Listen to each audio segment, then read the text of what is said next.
আব্বু, আমি একটা কথা আজও বুঝলাম না। তুমি এই রাজ্যের সিএম, যেখানে সবাই তোমার সাথে কথা বলতে ভয় পাচ্ছে, সেখানে কিনা তুমি ভাইয়ার সাথে কথা বলতে ভয় পাও। তুই তো জানিস সবাই বাইরে আমাকে ভয় পায়, সাথে বাড়িতে থাকা সবাইও, কিন্তু আমি ভয় পাই ওর রাগ প্লাস জেটটাকে। তাই তো তোকে নিয়ে এসেছি, তুই থাকলে আমি একটু ভরসা পাই। তাহলে আব্বু তুমি একটু অপেক্ষা করো, আমি ভাইয়াকে ডেকে দিচ্ছি। ভাইয়া, এই ভাইয়া, তাড়াতাড়ি ওঠ। আব্বু তোর সাথে কি নিয়ে যেন কথা বলবে। এই কথা শুনে আকাশের আব্বু ভয় পালানোর সাথে তানুও কোনো কিছু ভেবে তানুও পালালো। এইদিকে আকাশ উঠে কাউকে না দেখে ঘুমাতে যাবে, কিন্তু ঘুম ভেঙে যাওয়ায় না ঘুমিয়ে উঠে পড়ে। উঠে ফ্রেশ হয়ে নিচে নামে, এসে দেখে সবাই বসে আছে নাস্তা করার জন্য। নাস্তা শেষে আকাশ ওর আব্বুকে বলে ওঠে, আব্বু, তুমি অফিসে যাওনি? আমি বলছিলাম কি, আজকে তোমাকে অফিসে আমি দিয়ে আসবো। আকাশের মুখে এই কথা শোনার পর আকাশের আব্বু হকচকিয়ে ওঠে। পরে তানু পানি খাওয়ালেই তার ঠিক হয়ে যায়। এইটা দেখে আকাশ বলে ওঠে তার আব্বুকে, কি হলো আব্বু? আমি এই কথা বলার পর তোমার এই রকম কেন হলো? কিছু না, আমি ভাবছিলাম যেখানে তোকে কোনোদিনও নিতে পারিনি সেখানে তুই কিনা নিজে থেকে যেতে চাচ্ছিস, তাই একটু অবাক হলাম। হ্যাঁ, যাব, তবে কেউ আমার পরিচয় যেন না জানে। মানে হলো, আমি যে তোমার ছেলে তা যেন কেউ না বুঝতে পারে। কিন্তু কেন? জানলে ক্ষতি কি? হ্যাঁ, আমি যখন বলছি জানবে না কেউ, তখন জানবে না। অতঃপর নাস্তা শেষ করে আকাশ ওর আব্বুকে নিয়ে রওনা দেয়। আকাশ ওর নিজের গাড়িতে করে ওর আব্বুর গাড়িগুলোকে পাঠায় অন্য আরেকটা রাস্তা দিয়ে। আকাশ ওর আব্বুকে অফিসে নিয়ে যায়। অফিসে গিয়ে জানতে পারে আকাশের আব্বু যে ওনার গাড়িতে কেউ যেন অ্যাটাক করেছিল। এতে কিছু অফিসার মারা যায়, সাথে অ্যাটাক করতে আসে লোকগুলোও মারা যায়।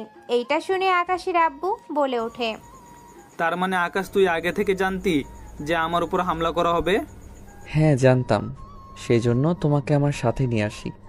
সাথে ওদেরকে আরেকটা রাস্তা দিয়ে পাঠিয়েছি, কিন্তু ওরা তবুও জানলো কি করে এটাই ভাবছি। কে কি জানালো আকাশ? আমার মাথায় তো কিছুই ঢুকছে না। না, কিছু না। তুমি অফিস থেকে কোথাও যেতে চাইলে আমাকে কল দিবে। এক কথায় আমি এই সিকিউরিটির উপর নির্ভর করে তোমাকে একা ছেড়ে দিতে পারবো না। তাই তুমি যখন বের হবে, তোমার সাথে আলাদা 4জন লোক থাকবে। আলাদা কেন? সরকার তো তা মানবে না। আব্বু, তোমাকে এত কথা চিন্তা করতে হবে না। তোমার সাথে আলাদা করে 4জন লোক থাকবে, ওরা তোমাকে বাঁচাবে। কারণ সিকিউরিটির উপর ভরসা করতে পারবো না আমি। ঠিক আছে, কিন্তু ওরা দেখতে কেমন ওইগুলো তো জানতে হবে। আমি ওদের কল করেছি, ওরা এখনই চলে আসবে। তাই তুমি আমার সাথে নিচে চলো, কেননা তুমি না গেলে ওদের কেউ ভিতরে ঢুকতে দিবে না। অতঃপর আকাশ ওর আব্বুকে নিয়ে নিচে নামে। নিচে নেমে ওই লোকগুলোকে ভেতরে ঢুকিয়ে নেয়।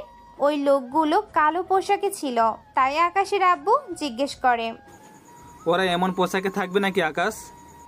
হ্যাঁ আব্বু, ওরা এই পোশাকেই থাকবে। কেন, তোমার সমস্যা? না মানে আকাশ তাই বলে এই কালো লম্বা কোট পরে থাকবে? এদের তো দেখতে মাফিয়াদের মতো লাগছে। দেখো আব্বু, যা বলছি তাই করো। আর হ্যাঁ, তোরা 4জন শুনে রাখো, আব্বুর সাথে সব সময় থাকবে। কোনো সমস্যায় পড়লে আমাকে অবশ্যই জানাবে। আব্বু, এখন তাহলে আমি যাচ্ছি, তুমি বরং তোমার কাজ করতে থাকো। তা নয় করবো, কিন্তু তুই কোথায় যাবি আমাকে তো বল। আমার কাজ আছে, তাই আমি সেখানে যাব। তুমি নিজের খেয়াল রাখবে। আমি গেলাম। কথাগুলো বলে আকাশ অফিস থেকে বের হয়ে যায়। এইদিকে সমস্ত টিভি চ্যানেলে সিএম এর উপর আক্রমণের খবর সবাই জেনে যায়, কিন্তু সিএম তখন ওই গাড়িগুলোকে ছিল না, তাও চ্যানেলে বলা হয়। এইদিকে টিভির এই নিউজগুলো শুনে ডেভিল চ্যানেলের উপর বাড়ি দেয়, কেননা ডেভিল চেয়েছে সিএমকে মেরে ওনার জায়গায় বসতে চায়, যাতে করে এই পুরো শহরটাই রাজত্ব করতে পারে। কিন্তু অন্য দিকেও আকাশ ছেড়ে দেওয়ার পাত্র নয়। আকাশ ওখানে থেকে বের হয়ে চলে যায় অন্য আরেকটা জগতে। অন্য আরেকটা জগৎ বলতে খুন খারাপি করার জগতে, যেই জগতে নেই কোনো মায়া দয়া। সেই কোন স্যার, সেখানে শুধু প্রতিশোধ নেওয়ার জন্য ওই জগৎটা তৈরি করা হয়েছে। আকাশ এখন সেই জগতেই যাচ্ছে, কেননা আকাশের আব্বু উপর ডেভিল হামলা করে যা আকাশ জেনে যায়। তাই সকালে আকাশ ওর আব্বুকে নিয়ে বেরিয়ে গিয়েছিল যাতে করে ওর আব্বুর কোনো ক্ষতি না হয়। কিন্তু ডেভিল এটা জানে না যে আকাশের আব্বুই সিএম। এইদিকে আকাশ ওর আস্তানায় চলে আসে। ওখানে আসলে সবাই আকাশের নামে জয়ের ধ্বনি দেয় আর বলে ওঠে, তোমরা নিশ্চয়ই জানো আমাদের রাজ্যের সিএম এর উপর হামলা হয়েছিল। সাথে তোমরা এটাও জানো কে হতে পারে সে। তাই তোমরা লোকজন রেডি রাখো, আমি ডেভিলের আস্তানায় হামলা দিব। আপনি কোনো চিন্তা করবেন না বস, আমি এখনই সব লোকজনকে রেডি করতেছি, তাড়াতাড়ি করি। ওকে ঠিক আছে, তাড়াতাড়ি করো। ওকে একটা উচিত শিক্ষা দিতে হবে, না হলে সে আরও বেড়ে যাবে। বস, একটা কথা বলার ছিল। সিএম স্যার কি আপনার পরিচিত? না মানে ওনাকে কিছু কেউ বললে আপনি ওদের বিরুদ্ধে অ্যাকশনে যান, তাই কথাটা বলেছি। সে সম্পর্কে জানানোর প্রয়োজন হয়নি।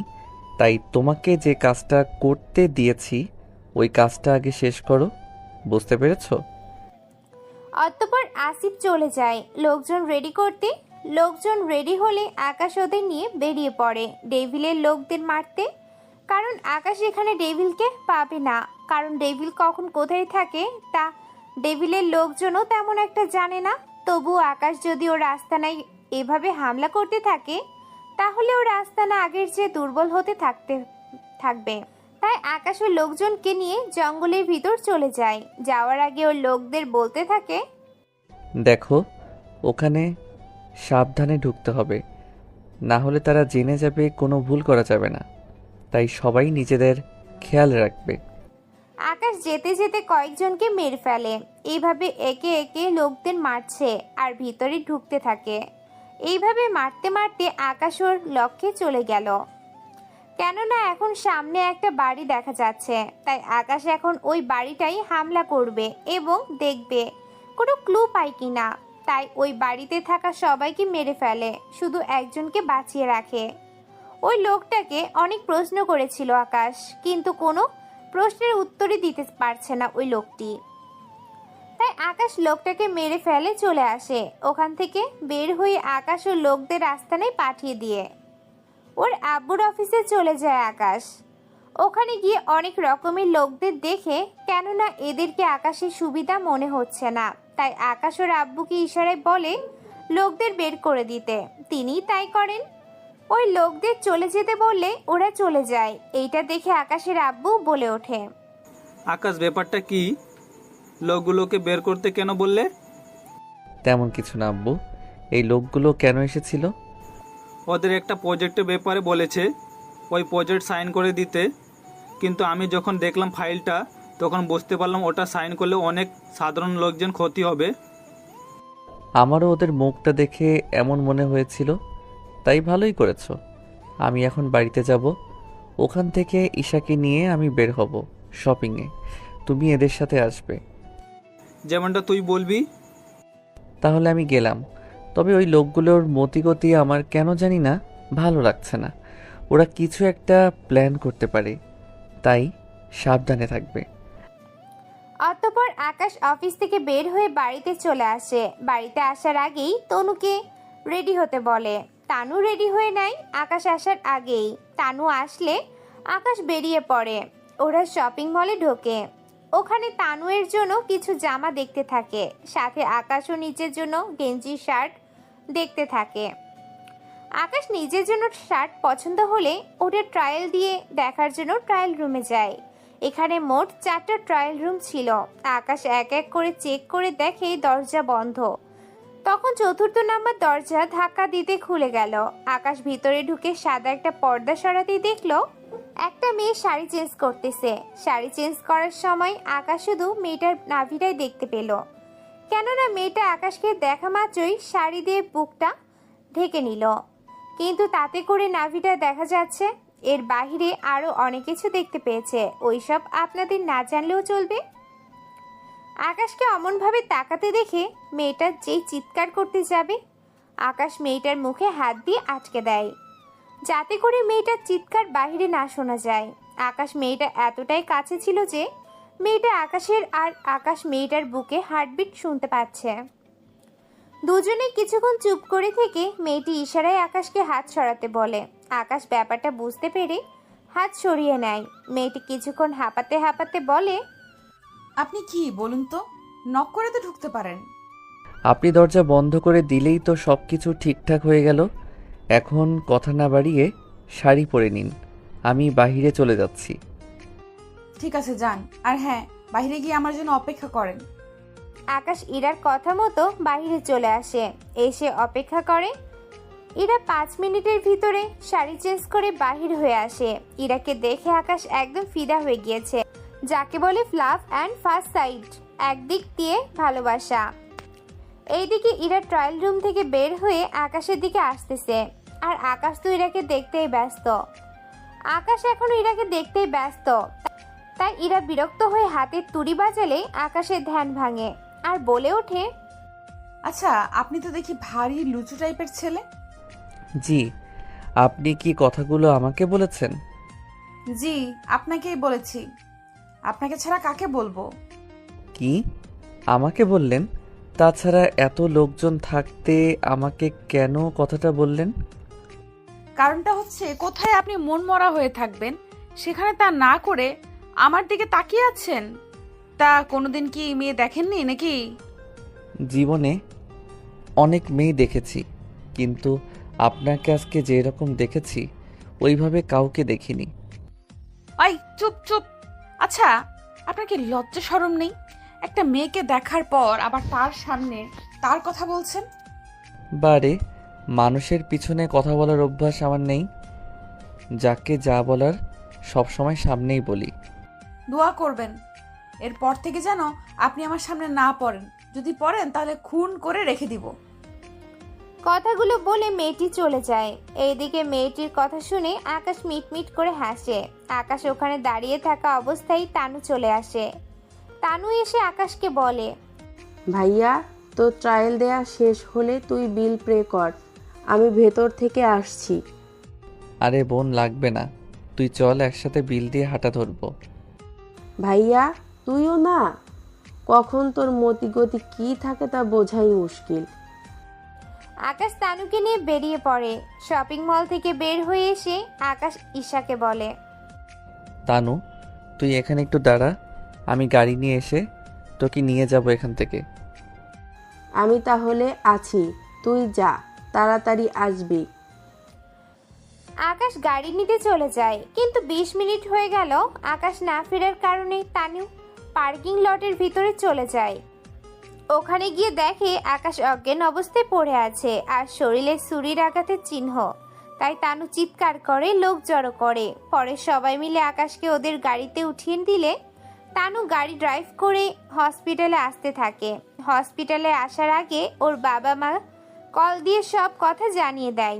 আকাশের বাবা মা কল পেয়ে হসপিটালে চলে আসে আর বলে ওঠে, আম্মু, আমরা শপিং করে বের হয়েছিলাম, তখনই ভাইয়া গাড়ি নিয়ে গেল। 20 মিনিট পার হয়ে যাওয়ার পর আমি ওখানে গিয়ে ভাইয়াকে এই অবস্থায় দেখলাম। কার এত বড় সাহস আমার ছেলেকে মারে? সিকিউরিটি, সিকিউরিটি, কোথায় তোমরা? তাড়াতাড়ি এখানে আসো। জি স্যার, আমাদের ডেকেছেন কি? হ্যাঁ, এখনই এই ঠিকানায় যাও। ওখানে কি হয়েছে না হয়েছে সব জেনে তারপর আসবে। ওকে, ঠিক আছে, আপনি কোনো চিন্তা করবেন না স্যার, আমরা খুব শীঘ্রই সব কিছু তদন্ত করে আসতেছি। তদন্ত করতে হবে না, যারা এই কাজ করেছে ওদেরকে 24 ঘন্টার মধ্যে আমার সামনে হাজির করবে, জীবিত অথবা মৃত। ওকে, ঠিক আছে স্যার, আমরা সব রকমের চেষ্টা করব, আপনি কোনো চিন্তা করবেন না। অতঃপর সিকিউরিটি বের হয়ে যায়। অন্যদিকে ডক্টর আকাশের চিকিৎসা করতে থাকে। 1 ঘন্টা পর ডক্টর বেরিয়ে এলো, তবে মুখে চিন্তার ছাপ নিয়ে। তা দেখে আকাশের বাবা মা ও তানু ওরা চিন্তিত হয়ে পড়েছে। এটা দেখে ডাক্তার বলে ওঠে, দেখুন, আকাশের অবস্থা কিছুটা খারাপ, কারণ অনেক রক্ত বের হয়ে গিয়েছিল। তার উপর শরীরে আঘাতের অনেক চিহ্ন আছে, তাই সুস্থ হতে দেরি হবে। ডাক্তার সাহেব, আকাশের সুস্থ হতে কতদিন লাগবে আর জ্ঞান কখন ফিরবে? দেখুন 7-8 দিন লাগবে সুস্থ হতে, জ্ঞান ফিরতে 1 দিন লাগবে। তাই ওর খেয়াল রাখবেন যাতে করে ওর সমস্যা না হয়। 2 দিন হসপিটালে রাখতে হবে। এখানে ওর কোনো ক্ষতি হবে না, হসপিটালে সিকিউরিটি আছে, ওরা কোনো মতে আকাশের ক্ষতি হতে দিবে না। এইদিকে তানু হসপিটাল থেকে বাকি সবাই চলে যায়। অন্যদিকে সিকিউরিটিগুলো শপিং মলের কাছে এসে অনেক লোকজনকে অনেক প্রশ্ন করতে থাকে, কিন্তু ওরা কিছু দেখেনি বলে চলে যায়। পার্কিং লটে সিসিটিভি ক্যামেরা ছিল, কিন্তু ওই লোকগুলো ক্যামেরা নষ্ট করে দিয়েছে, তাই ওখানে কোনো রকম ক্লু ওরা পেল না। তাই আশেপাশে কেউ কিছু বুঝতে পারেনি। এইদিকে আসিফ ও আকাশের লোকেরা এখন পর্যন্ত কোনো খবর পায়নি আকাশের, কেননা একদিন হয়ে গেল আকাশ ওদের সাথে কোনো যোগাযোগ করেনি। তাই আসিফের টেনশন হতে থাকলো আর বলতে লাগলো, এমনটা তো হওয়ার কথা নয় বস, একদিন শেষ হয়ে গেল অথচ আমাদের সাথে কোনো যোগাযোগ করেনি। আচ্ছা, ওনার কিছু হয়নি তো? উনি না জানালে আমরা নিজের থেকে তো আর ওনার সাথে যোগাযোগ করতে পারবো না, তা উনি জানে, তবুও কেন যোগাযোগ করছে না? এইদিকে সিকিউরিটিগুলো আকাশের আব্বুর সামনে এসে দাঁড়িয়ে আছে। অতঃপর আকাশের আব্বু বলে ওঠে, এই কি তোমরা এইভাবে দাঁড়িয়ে আছো কেন? আমার ছেলেকে যারা মেরেছে তারা কোথায়? স্যার, আমরা সব চেক করেছি, কিন্তু বড় স্যারকে কারা মেরেছে এর কোনো তথ্য পাইনি। কি তার মানে সামনে এই কাজটুকু করতে পারলে না? তোমাদের কি এই জন্য এত টাকা দিয়ে রাখি? তোমরা যদি কোনো কাজ করতে পারো না তাহলে কি লাভ আমার? সরি স্যার, আমরা সব রকম চেষ্টা করেছি। এখন শুধুমাত্র বড় স্যারই বলতে পারবে ওই সময়ে কি হয়েছিল। আমার ছেলের একবার জ্ঞান ফিরুক, তারপর ওদের খেলা শেষ করব। ওদের কত বড় সাহস আমার ছেলেকে মারার চেষ্টা করে। এইদিকে একদিন পর আকাশের জ্ঞান ফিরে। আকাশ জ্ঞান ফিরে আশেপাশে তাকিয়ে আছে, সাথে কাউকে খুঁজতেছে। আকাশের এমন করে তাকানো দেখে তানু প্রশ্ন করে, ভাইয়া কি খুঁজছিস এমন করে? ওই মেয়েটি কোথায়? ভাইয়া কোন মেয়ের কথা বলছিস? আমি তো ওখানে কোনো মেয়েকেই দেখলাম না।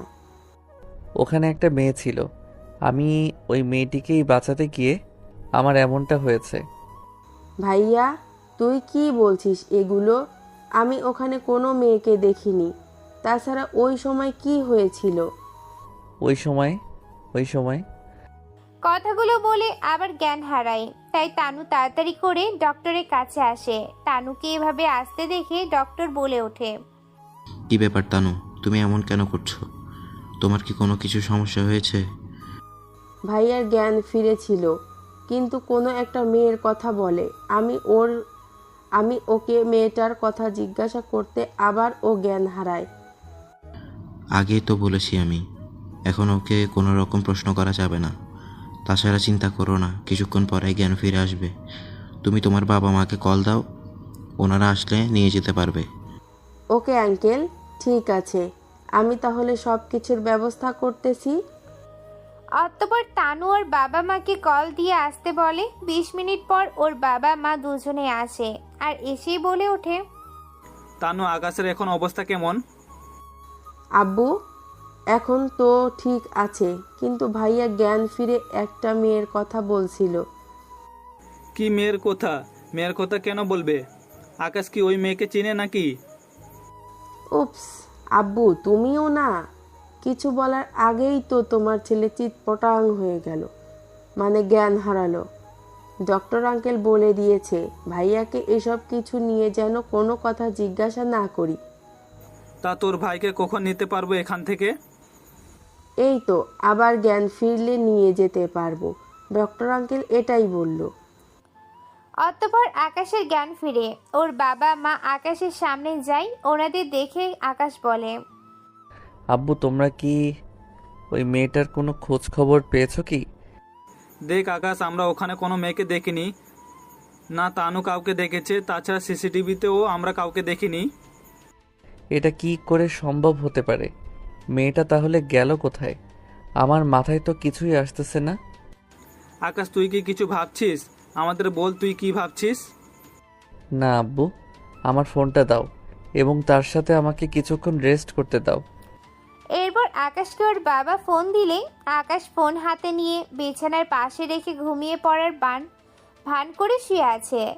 সবাই রুম থেকে চলে গেলে আকাশ কল দেয় আসিফকে আর বলে ওঠে, জি বস বলেন, আপনার কি কোনো কিছু হয়েছে? আপনার দেখি কোনো খোঁজ খবর নেই। আসলে আমার উপর হামলা হয়েছিল। কি বলছেন কি বস? কি হয়েছিল বস? আমাকে একটু খুলে বলেন। বেশি কিছু না, তুই এখন যাবি এই শপিং মলে, ওখানে গিয়ে খোঁজ নে, তাহলে ওই মেয়েটার ব্যাপারে জানতে পারবি। তুই যে করে পারিস খুঁজে বের কর। আপনি কোনো চিন্তা করবেন না বস, যে করেই হোক ওই মেয়েটাকে আপনার সামনে এনে হাজির করব। ওরা কথা বলে কল কেটে দেয়। এইদিকে আকাশ শুয়ে পড়ে। 4 দিন পর আকাশ পুরোপুরি সুস্থ হয়ে যায়। সুস্থ হয়ে আকাশ চলে আসে ও রাস্তা নাই, কেননা আসিফ ওই মেয়েটাকে খুঁজে বের করেছে। তাই আকাশ ওই মেয়েটার সাথে কথা বলার জন্যই এই মেয়েটাকে তুলে আনে। সেজন্য আকাশ ওই মেয়েটির সামনে গিয়ে দেখে টাইল রুমের ভিতর থাকা মেয়েটা। সেজন্য আকাশ কিছুটা আশ্চর্য হয়ে যায় আর বলে ওঠে, আসিফ, এই কাকে ধরে নিয়ে এসেছিস তোরা? বস, সঠিক মেয়েই তো ধরে এনেছি। এই মেয়েটাই ছিল ওই দিন পার্কিং এরিয়াতে। এই মেয়ে চুপ করে আসিস কেন বল? সেদিন তুই ছিলি ওখানে। বিশ্বাস করুন, আমি কাউকে মারার জন্য কাউকে সুপারিশ করিনি, আর নাই কোনো সাহায্য করেছি। তাহলে সত্যি করে বল, ওই দিন ওখানে কি করেছিলি তুই? সব সত্যি বলতেছি, প্লিজ তবু আমার কোনো ক্ষতি করবেন না। এইদিকে আকাশ কি বলবে বুঝতে পারছে না, কেননা আকাশের ওই দিনের ঘটনা তেমন একটা মনে নেই। শুধু এইটুকুই মনে আছে যে একটা মেয়েকে কতগুলো লোক তুলে নিয়ে যেতে চেয়েছিল। আকাশের মেয়েটিকে বাঁচানোর জন্য গিয়েছিল, কিন্তু মেয়েটি আকাশের পেটে ছুরি ঢুকিয়ে দেয়। এরপর বাকি লোকগুলো আঘাত করতে থাকে। এতে করে আকাশ মেয়েটির চেহারাটা দেখতে পায়নি। সেজন্য আকাশ মেয়েটিকে খুঁজতেছে। কেন এইসব করলো মেয়েটা? তাহলে সব সত্যি বল, তাহলে তোকে যেতে দেব। তাহলে শুনুন, আমি শপিং মল থেকে বের হয়ে গাড়ির কাছে আসি। তখন ওখানে একটা মেয়েকে দেখলাম, কাকু নিয়ে দাঁড়িয়ে আছে। আমি মেয়েটার কাছে যেতেই মেয়েটা ছুরি দেখিয়ে আমাকে ভয় দেখায়। যদি আমি চেঁচামেচি করি তাহলে আমাকে মেরে ফেলবে। আমি ভয় পেয়ে গাড়িতে গিয়ে বসি। এরপর আমি ওখানে একটা ছেলেকে দেখে আসতে। ওই ছেলেটি কে ছিল? মানে ওকে আগে কখনো দেখেছিস কি? হ্যাঁ, দেখেছি, আমি শপিংয়ের ভেতরে। এরপর কি হলো তাড়াতাড়ি বলেন। এরপর ছেলেটি কাছে আসতেই ওই লোকগুলো ওই মেয়েটার উপর হামলা করতে আসে। তখন ওখানে আসা ছেলেটি ওই মেয়েটিকে বাঁচাতে ওই লোকগুলোকে মারতে থাকে। মার খেয়ে লোকগুলো ওখানেই শুয়ে থাকে। ছেলেটিকে বেঁচে থাকতে দেখে আমি ওখান থেকে চলে আসি। এরপর তুই কি করলি? বিশ্বাস করুন, আমি ওখান থেকে চলে আসি। এরপর কি হয়েছে না হয়েছে আমার কিচ্ছু মনে নেই। আসিফ, এই মেয়েটিকে ছেড়ে দে। তার সাথে যদি পারিস এই মেয়েটার থেকে ওই মেয়েটার বর্ণনা অনুযায়ী যদি কাউকে পাস তাহলে নিয়ে আসবি। এখন এই মেয়েটাকে ওর বাড়িতে পৌঁছে দে। তাই হবে বস, আমি একে দিয়ে আসতেছি।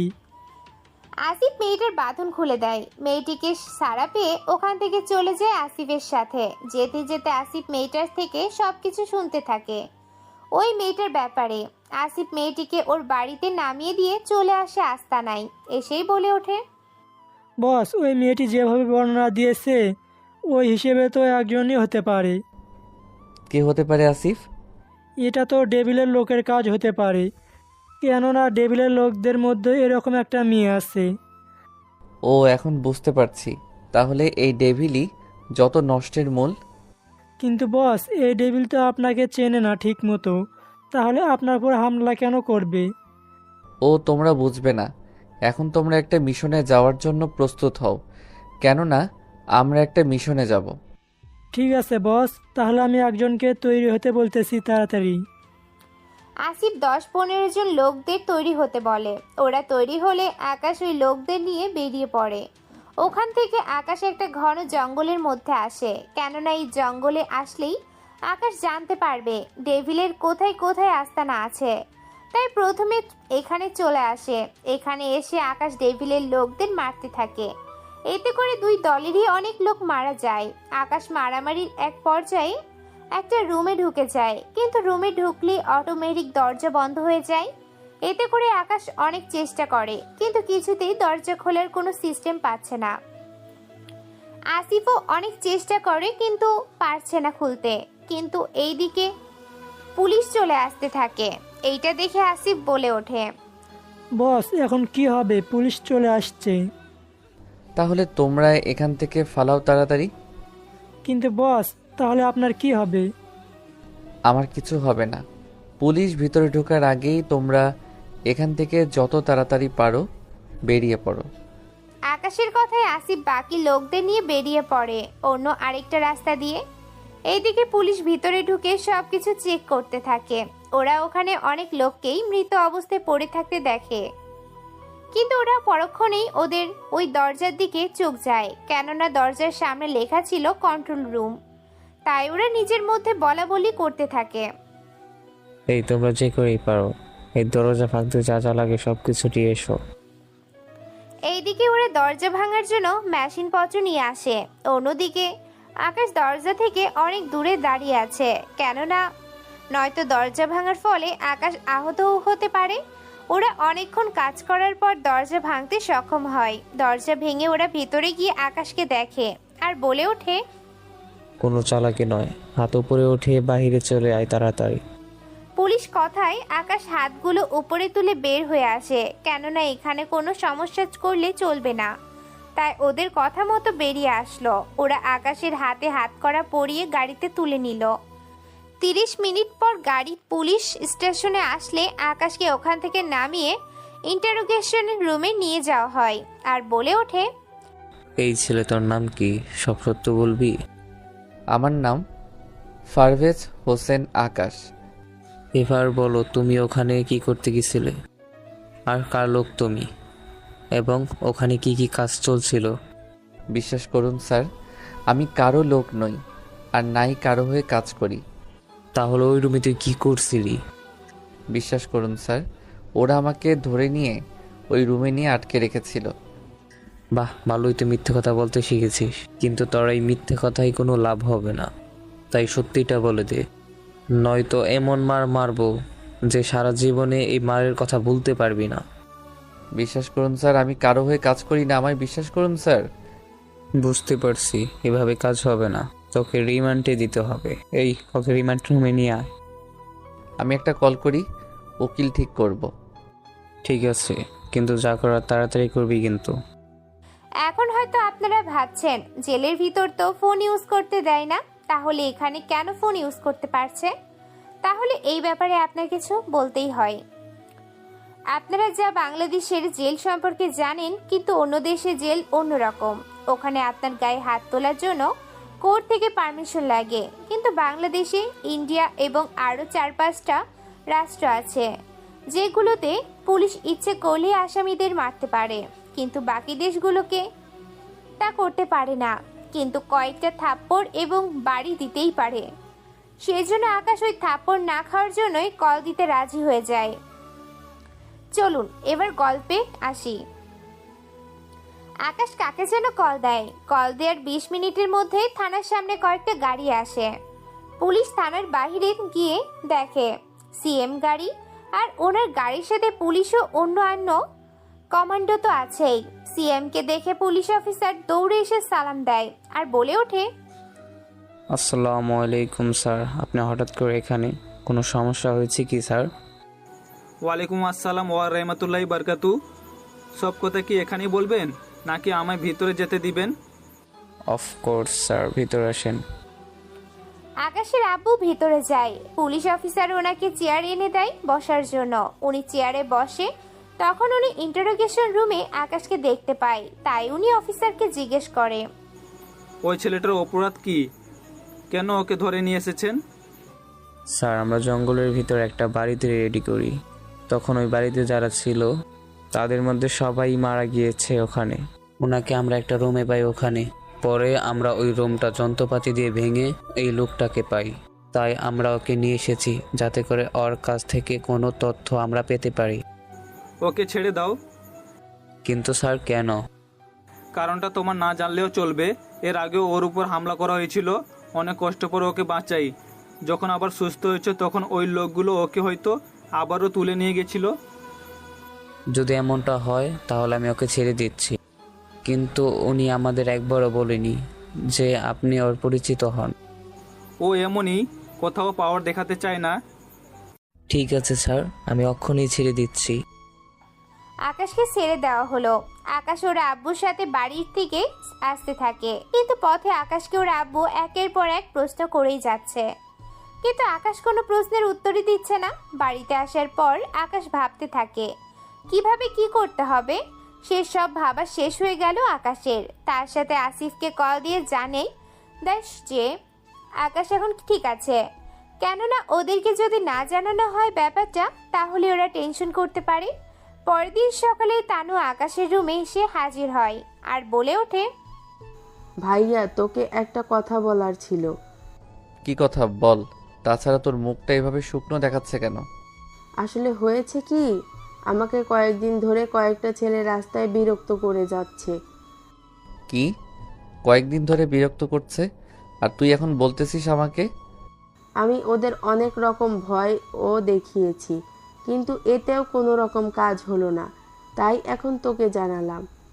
আচ্ছা তুই নিচে যা, আমি ফ্রেশ হয়ে আসতেছি। তানু নিচে গিয়ে ওর আব্বুর সাথে কথা বলতে থাকে। এর মাঝে আকাশ তৈরি হয়ে নেয়। ওরা নাস্তা করে বেরিয়ে পড়তে যাবে, তখন তানু বলে ওঠে, এটা কি পড়েছিস? একটু সুন্দর করে সেজে আয়। আমি তো ওখানে। ভাইয়া। আচ্ছা বোন, যাচ্ছি। আকাশ উপরে গিয়ে রেডি হয়ে নেয়, কেননা আকাশ মারামারি করার উদ্দেশ্যে রেডি হয়েছিল, কিন্তু এখন আবার চেঞ্জ করতে বলেছিল। সেজন্য একটু অবাক হয় আকাশ, তাই এবার রেডি হয়ে বেরিয়ে এলো। ওখান থেকে তানুকে নিয়ে বেরিয়ে পড়লো ভার্সিটির উদ্দেশ্যে। পথে যেতে ওরা অনেক কথা বলতে থাকে, কিন্তু তানু একবারও ওই ছেলেদের কথা বলছে না। এইটা দেখে আকাশ বলে ওঠে, তনু, ব্যাপারটা কি বলতো? তুই তো বলেছিলি তোকে বিরক্ত করে কোন ছেলেগুলো, কিন্তু এখন তো কাউকে দেখছি না। আরে ভাইয়া, ওটা তো ভার্সিটির ভেতরে, তুই ভার্সিটিতে চল, তারপর না হয় সব বলছি। আকাশ ভার্সিটিতে চলে আসে। এই ভার্সিটির প্রিন্সিপাল স্যারই একমাত্র আকাশ ও তানুর পরিচয় জানে, আর নয় বাকি লোকজন জানে যে ওর বাবা বিজনেসম্যান। আকাশ তানুকে নিয়ে ভার্সিটির ভিতরে যায় আর বলে ওঠে, কিরে, কই ওই ছেলেগুলো দেখছি না তো? ভাইয়া, তুই কি মারামারি করার জন্য এখানে এসেছিস নাকি? আরে আমি কি তা বলছি নাকি? আমার কাজ আছে তাই তো বললাম। চল আমার সাথে ওই গাছের নিচে। তানু আকাশকে নিয়ে চলে যায় গাছের নিচে। ওখানে গিয়ে ওরা বসে বসে কথা বলতে থাকে। তখন তানুর বাকি বান্ধবীগুলো আসতে থাকে, ওরাও গাছের নিচে বসে পড়ে। কিন্তু আকাশ এতগুলো মেয়ের মাঝে একটা মেয়েকে চেনা চেনা লাগছে আকাশের, আর বলে ওঠে, আচ্ছা, আপনাকে আমার খুব চেনা চেনা লাগছে কেন? এইদিকে ইরা আকাশের দিকে তাকায়। ইরা ও আকাশকে কিছুটা পরিচিত মনে হচ্ছে, তাই ইরা বলে ওঠে, আমারও আপনাকে কিছুটা চেনা চেনা মনে হচ্ছে। আমার মনে হয় আমি যদি ভুল না করি তাহলে আমি শপিং মলে থাকা ওই মেয়েটি, যাকে আমি ট্রায়া। কথাটা বলার আগেই ইরা উঠে গিয়ে আকাশের মুখ চেপে ধরে। এতে ওরা সবাই কিছুটা আশ্চর্য হয়। পরে ব্যাপারটা বুঝতে পেরে ইরা হাত সরিয়ে নেয়, কেননা আকাশ যদি শপিং মলের ঘটনাটা বলে দেয় তাহলে ওরা সবাই ইরাকে নিয়ে মজা করতে থাকবে। তাই ইরা বাধ্য হয়ে এমনটা করলো। এসব কিছু দেখে তানু তো বলেই ওঠে, ইরা, তুই কি ভাইয়াকে আগে থেকেই চিনিস? চিনি মানে আমাদের তো আগেও দেখা হয়েছিল। ট্রায়া। আপনি চুপ করবেন? কি রে, এভাবে চেঁচাচ্ছিস কেন? তোর ভাইয়াকে চুপ থাকতে বল, নয়তো এখানে গলার টিপে ধরবো। আচ্ছা আমি চুপ করলাম। তানু, তুই এখানে কেন এনেছিস? তুই তো বলেছিলি তোকে কিছু ছেলে বিরক্ত করছে, তাহলে ওই ছেলেগুলো কোথায়? কি? আপনি এখানে এসে ছেলেদের মারবেন? আপনাকে দেখে তো অতটা সাহসী বলে মনে হচ্ছে না। ভাইয়া, ওরা তো মনে হয় আজকে আসেনি। তাহলে আমি বরং যাই, তুই এখানে আড্ডা দে। ভাইয়া, আরো কিছুক্ষণ থাক আমাদের সাথে। না রে বোন, অনেক কাজ বাকি আছে। কাজ তো থাকবেই। আপনি নিজে তো কাজ করতে পারেন না, এখন গিয়ে হয়তো বাবার বিজনেস দেখবেন, তাই তো? এই আপনাকে কেন বলতে যাব আমি? বাহ, বললে কি আমি আপনার সাথে যাব নাকি? আপনাকে কে নিচ্ছে আমার সাথে? তানু, আমি যাচ্ছি, তুই থাক। আকাশ ওখান থেকে কিছুটা দূর চলে আসে গাড়ি করে। কিছু দূর আসার পর তানু কল দেয়, তাই আকাশ কল রিসিভ করে বলে ওঠে, হ্যালো হ্যালো তানু, কথা বল তানু। ফোনের ওপাশ থেকে কথা শোনা যাচ্ছে না, তাই আকাশ যেই কল কাটতে যাবে তখনই ফোনে কোনো ছেলের কণ্ঠের আওয়াজ পায় আকাশ।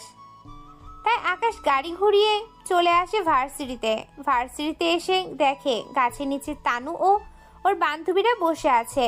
ওদের পাশে দাঁড়িয়ে আছে কয়েকটা ছেলে, কিন্তু ওদের দেখে মনে হচ্ছে ওরা তানুর পরিচিত না। তাই আকাশ ওদের কাছে যায় আর বলে ওঠে, এখানে কি হচ্ছে? কিন্তু আকাশের কথার কোনো রিপ্লাই আসলো না। ছেলেগুলো কথা বলেই যাচ্ছে, তাই আকাশ একটা ছেলের ঘাড়ে হাত রাখে। এতে করে বাকি সবাই কথা বন্ধ করে দিয়ে পিছনে ফিরে তাকায় আর বলে ওঠে, কে রেহো, তুই আমার ঘাড়ে হাত দিয়েছিস? তুই জানিস আমি কে? আমি জানি না দেখেই তো জানতে এসেছি। বাহ, তোর সাহস দেখে আমি অবাক হয়ে যাচ্ছি। যেখানে পুরো ভার্সিটির সবাই আমাকে ভয় পায়, সেখানে তুই কি না আমার ঘাড়ে হাত রেখে কথা বলছিস? ও তাই নাকি? তা পুরো কলেজে এতগুলো মেয়ে থাকতে আমার বোনকেই তোর চোখে পড়লো? কি করব বল, তোর বোন তো আসলে একটা সেক্সি মাল। কথা বলে শেষ করার আগেই আকাশ রকির গালে একটা খুশি দেয়। এতে করে রকি কিছুটা দূরে গিয়ে পড়ে। এতে রকির সাথে থাকা ছেলেগুলো অবাক হয়ে যায়, সাথে করে ভার্সিটির সবাই। কেননা এই ভার্সিটির সবাই মোটামুটি রকির পরিচয় জানে, তাই কেউ রকির সাথে কথা বলতে আসে না। সবার সাথে সাথে ইরাও অবাক হয়, কেননা রকি অনেক খারাপ ছেলে, তার সাথে অনেক পাওয়ারও আছে ওর। আকাশ রকিকে মারতে থাকে, সাথে ওর বন্ধুদেরও। ওদের মেরে মেরে সবাইকে মাটিতে শুয়ে দেয় আকাশ। এতে করে ইরা সব ভার্সিটির সবাই অনেক খুশি হয়। ওদের মেরে আকাশ তানুর কাছে যায় আর বলে ওঠে, আর কোনো ভয় নেই তানু, চল তোকে নিয়ে বাসায় যাই। একা একা রেখে যাওয়াটা ঠিক হবে না। আকাশ যখনই তানুকে নিয়ে আসতে যাবে তখনই কেননা ইরা হাতে গুলি লেগেছে। আকাশ তখন তানুকে নিয়ে যেতে থাকে, তখন রবি তাকে গুলি করতে গেলে এরা আকাশের সামনে চলে আসে, যার কারণে ইরার হাতে গুলি লাগে। গুলির শব্দ শুনতে পেয়ে আকাশ পিছনে তাকায়, দেখে রকির হাতে বন্দুক আর ইরার হাতে রক্ত। তাই আকাশ তার পায়ের থেকে বন্দুক বের করে রকিকে গুলি করে। এতে করে রকির গায়ে গুলি লাগে এবং রকি মাটিতে পড়ে যায়। অতঃপর আকাশ ইরাকে কোলে নিয়ে গাড়িতে বসায়, সাথে তানু বসে যায়। গাড়ি নিয়ে হসপিটালে চলে আসে এবং হসপিটালে ওর পরিচিত ডাক্তারকে দেখায় আর বলে ওঠে, ডক্টর আঙ্কেল, ওর গুলি লেগেছে, ওকে আপনি সুস্থ করে তুলুন। আকাশ চিন্তিত হওয়ার কারণ নেই। গুলি হাতে লেগেছে, তেমন কোনো সমস্যা হবে না। আমি দেখতেছি ব্যাপারটা, তোমরা এখানে অপেক্ষা করো। অতঃপর আকাশ আর তানু অপেক্ষা করতে থাকে। এইদিকে রকির বন্ধুরা রকিকে তাড়াতাড়ি করে হসপিটালে নিয়ে আসে। এদিকে রকির অবস্থাও অনেক খারাপ, কেননা রকির পেটে গুলি লাগার কারণে অনেক রক্ত বের হয়ে গেছে। এইদিকে রকির বাবাকে খবর দেয়া হয়। রকির বাবা আসার আগে পুরো হসপিটালে সিকিউরিটি ও পুলিশ দিয়ে ভরিয়ে দেয়, কেননা রকির বাবা একজন রাজনীতিবিদ। তাছাড়া ওনার আরেকটা পরিচয় আছে, যা আপনারা গল্পের সাথে থাকলে জানতে পারবেন। রকির বাবা আসলে রকির বন্ধুদের সাথে কথা বলিয়ে সব জানতে পারে আর বলে ওঠে, পুলিশ অফিসার, যেখান থেকে পারেন ওই ছেলেটাকে আমি জেলের ভিতর দেখতে চাই। ওর এত বড় কলিজা, সে আমার ছেলেকে গুলি করে। চিন্তা করবেন না স্যার, আমরা ভার্সিটিতে গিয়ে ওখানকার সব খবর নিয়ে এবং ওই ছেলেকে নিয়ে আপনার সামনে হাজির হব। হ্যাঁ, যত তাড়াতাড়ি পারো কাজটা করো। ওকে থানায় নিয়ে এসে এমন মার মারবে যেন সারা জীবন এই মারের কথা না ভুলে। ওকে ঠিক আছে স্যার, আপনি কোনো চিন্তা করবেন না, আমি সব ব্যবস্থা করতেছি। আমি তাহলে যাই স্যার। এইদিকে ইরার অপারেশন শেষের দিকে, কিন্তু ডক্টর বের হয়ে এসে বলে ওঠে আকাশের উদ্দেশ্যে, আকাশ, ইমার্জেন্সি করে পেশেন্টের রক্ত লাগবে A+। আঙ্কেল, আপনি চিন্তা করবেন না, আমি ওকে রক্ত দিব। চলুন, কোথায় রক্ত দিতে হবে? আকাশ ডক্টরের সাথে চলে যায়। অন্যদিকে রকিরও অপারেশন শেষ হয়ে যায়। পুলিশ অফিসার ভার্সিটিতে সব ইনফরমেশন নিয়ে হসপিটালে চলে আসে। এখানে এসে ওরা আকাশের খোঁজ নিয়ে আকাশের কাছে চলে আসে আর বলে ওঠে, আকাশ, এমপি সাহেবের ছেলেকে গুলি করার অপরাধে তোমাকে আমরা গ্রেপ্তার করেছি। এইদিকে আকাশকে নিয়ে যেতে থাকে পুলিশ থানার উদ্দেশ্যে। তখনই ওখানে আসে ইরার বাবা আর বলে ওঠে, কি ব্যাপার আকাশ, তুমি এখানে কেন? আর পুলিশ তোমাকে কেন ধরে নিয়ে যাচ্ছে? আঙ্কেল, ওসব বিষয় পরে জানাবো আপনাকে। এখন শুধু এটা জেনে রাখুন, আমি কিছুক্ষণ পরে এখানে চলে আসব। কিন্তু আপনি কেন এখানে? আমার মেয়ে গুলি লেগেছে, তাই আমি ওকে দেখতে এসেছি। আর তানু, তোমাকেও দেখতেছি তুমি এখানে দাঁড়িয়ে আছো। আমার মেয়ে কোথায়? আঙ্কেল, ইরা আপু এখন ভিতরে, আর কোনো সমস্যা নেই, আপনি নিশ্চিন্তে থাকতে পারেন। এইদিকে আকাশকে পুলিশ নিয়ে যেতে থাকে। তা আসিফ দেখে ফেলে, তাই বাকি লোকদের খবর দেয়। এইদিকে পুলিশ আকাশকে নিয়ে যেতে থাকে। অন্যদিকে আকাশের লোক পুরো রাস্তা গাড়ি দিয়ে আটকে রেখেছে, যাতে করে পুলিশের গাড়ি সামনে না যেতে পারে। আসিফ গাড়ি থেকে নেমে গুলি করতে থাকে পুলিশের উপরে, কিন্তু পুলিশের গায়ে গুলি না করে তাদের পায়ে গুলি করে, যাতে ওরা বেঁচে থাকে। আর বলে ওঠে, দেখুন, আমরা আপনাদেরকে মারতে আসিনি, আমরা এসেছি আকাশ ভাইকে নিয়ে যেতে। তাই আপনারা যদি ভালো চান তাহলে আকাশ ভাইকে ছেড়ে দিন। এইদিকে পুলিশের কোনো কিছু করার ছিল না, কেননা ওরা ছিল 5-6 জন আর মাফিয়ারা ছিল 5-6টা গাড়ি। তাই ওরা ভয় পেয়ে আকাশকে ছেড়ে দেয়। আকাশ ওদের কাছ থেকে এসে আসিফের গাড়িতে চলে আসে এবং গাড়িতে বসে যায়। এদিকে পুলিশ অফিসার এমপি সাহেবকে ফোন দিয়ে ব্যাপারটা জানায়। এমপি সাহেব কল দিয়ে ওনার কিছু লোক আকাশকে পিছনে লাগিয়ে দেয়। কিছু মিনিটের মধ্যে ওরা আকাশের গাড়িকে ফলো করতে থাকে, কয়েকটা গাড়ি মিলে, কেননা আকাশের গাড়িতে আসিফ ও আকাশ যাচ্ছে। বাকি গাড়িগুলো আস্তানায় চলে যায়। এই সুযোগে ওরা আকাশকে একা পেয়ে যায়। ওরা আকাশের সাথে গাড়ি ধাক্কা দিতে দিতে জঙ্গলে চলে আসে। জঙ্গলের ভিতরে গাড়ি থেমে আকাশ গাড়ির ভিতর থেকে নেমে যায় এবং আসিফও। অন্যদিকে ওদের সামনে 3-4টা গাড়ি থেকে পাড়ায় 20 জনের মতো লোক আর নামে। ওরা নেমেই গুলি করতে থাকে। এতে করে আকাশের গাড়ির অবস্থা খারাপ হয়ে যায়। কিন্তু আকাশ আসিফ ওরা দুজনে মিলে গুলি করতে থাকে। এতে করে ওদের কয়েকজন লোক মারা যায়। সাথে যে কয়েকজন আছে তারা ভয় পেয়ে গাড়ি নিয়ে চলে যায়। ওরা চলে যাওয়াতে আকাশ আসিফকে নিয়ে চলে আসে। আকাশ আসিফকে জঙ্গলের ভিতর পাঠিয়ে দিয়ে আকাশ চলে আসে হসপিটালে আর এসে বলে ওঠে, আঙ্কেল, ইরা এখন কেমন আছে? ভাইয়া, তুই এসেছিস, আমি তো আব্বুকে কল দিয়েছি, সব কিছু জানালাম যে তোকে পুলিশ ধরে নিয়ে গেছে। আচ্ছা, সেসব পরে দেখা যাবে, এখন তাড়াতাড়ি করে বল ইরা কেমন আছে। ভাইয়া, এখন ইরা আপু অনেক ভালো আছে, কিন্তু জ্ঞান এখনো ফেরেনি। কিন্তু তোর এই অবস্থা কেন? পরে সব বলবো। আঙ্কেল, আপনি একটা কাজ করুন, ইরাকে বাড়িতে নিয়ে যান, কেননা এখানে থাকাটা ঠিক হবে না। অতঃপর ইরার আব্বু ইরাকে নিয়ে বাড়িতে চলে যায়। অন্যদিকে আকাশ আর তানুকে নিয়ে বাড়িতে চলে আসে। এইদিকে রকির বাবা আকাশের ছাড়া পাওয়াটা মেনে নিতে পারেনি, তাই উনি ওনার আরেকটা রূপে চলে যায়। সেই রূপটা অনেক ভয়ানক। আকাশ বাড়িতে এসে নিজের রুমে চলে যায়। তানুও এর মধ্যে রুমে ফ্রেশ হয়ে আকাশের কাছে চলে আসে আর এসে বলে ওঠে, ভাইয়া, একটা আমাকে কথা বল, তুই কি এটা আর আব্বুকে চিনিস? হ্যাঁ, চিনি তো, উনি আমাদের কোম্পানি থেকে অনেক রকম পণ্য কিনে। ও আচ্ছা, এই ব্যাপার। এখন তাহলে আমি যাই, ইরাকে গিয়ে একটু দেখে আসি। তুই কি যাবি? না তানু, আমি যাব না, তুই বরং দেখে আয়। অতঃপর তানু চলে যায় ইরাদের বাড়িতে। ওখানে গিয়ে ইরার সাথে দেখা হয়, কেননা এতক্ষণে ইরার জ্ঞান ফিরে এসেছে। তাই তানু ইরার সাথে অনেকক্ষণ কথা বলতে থাকে। হঠাৎ করে ইরা বলে ওঠে, আচ্ছা তানু, তোর ভাইয়া আসেনি? ভাইয়া এসে কি করবে? তাই আমি নিজেই ওকে নিয়ে আসিনি। আচ্ছা, ভালো থাকিস। এখন আমাকে একটা কথা বল, আমি এখানে কি করে আসলাম? আচ্ছা ঠিক আছে, আমি তোকে সবটা বলতেছি।